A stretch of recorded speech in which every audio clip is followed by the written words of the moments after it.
আসসালামু আলাইকুম। আজকে আমরা ছোট্ট একটা বিষয় নিয়ে আলোচনা করব, সেটা হচ্ছে অ্যাডিটিভ ইনভার্স।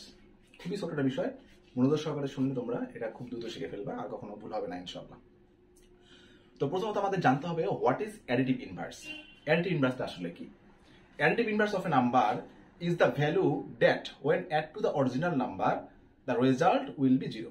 তা আমি কি বললাম বিষয়টা হচ্ছে যে অ্যাডিটিভ নাম্বার সে এমন একটা নাম্বার, মানে এমন একটা ভ্যালু, সেই ভ্যালুটা যখন তুমি যার অ্যাডিটিভ ইনভার্স বের করছো সেটার সঙ্গে যদি অ্যাড করে দাও, তাহলে টোটাল রেজাল্টটা কি হয়ে যাবে? জিরো।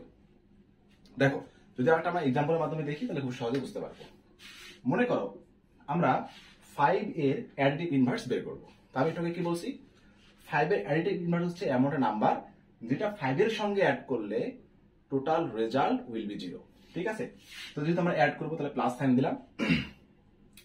এখন তোমরা চিন্তা করে বলো যে এই 5 এর প্লাস 5 এর সাথে কি এমন অ্যাড করলে টোটাল রেজাল্টটা জিরো আসবে? তাহলে অবশ্যই -5।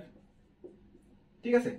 তাহলে প্লাস 5 এর সঙ্গে যদি আমরা -5 অ্যাড করি তাহলে আমাদের রেজাল্ট হবে জিরো। তাহলে +5 এর অ্যাডিটিভ ইনভার্স হচ্ছে -5। যদি বলি -3 এর অ্যাডিটিভ ইনভার্স কি?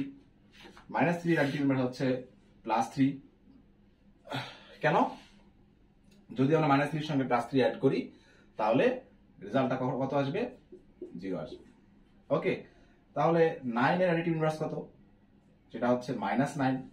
অ্যাড করলে জিরো আসবে। আশা করি তোমরা সবাই কত অ্যাড করলে জিরো আসে। তাহলে 0 এর অ্যাডিটিভ ইনভার্সটা আসলে কি? 0 এর অ্যাডিটিভ ইনভার্স হচ্ছে জিরো, কারণ জিরোর সঙ্গে তুমি জিরো যদি অ্যাড করো তাহলে আনসার আসবে কত? জিরো। এখানে কোনো নেগেটিভ জিরো আসবে না। অনেকে মনে হতে পারে যে 0 এর অ্যাডিটিভ ইনভার্স হচ্ছে -0। না, এটা কখনোই হবে না। কারণটা হচ্ছে জিরো কখনো পজিটিভ বা নেগেটিভ হয় না। 0 এর অ্যাডিটিভ ইনভার্স হচ্ছে জিরোই। হ্যাঁ, আর কোনো এখানে কনফিউশন লাগার মতো কোনো ম্যাথ নেই, আর নরমালি সবগুলো সহজ। ওকে।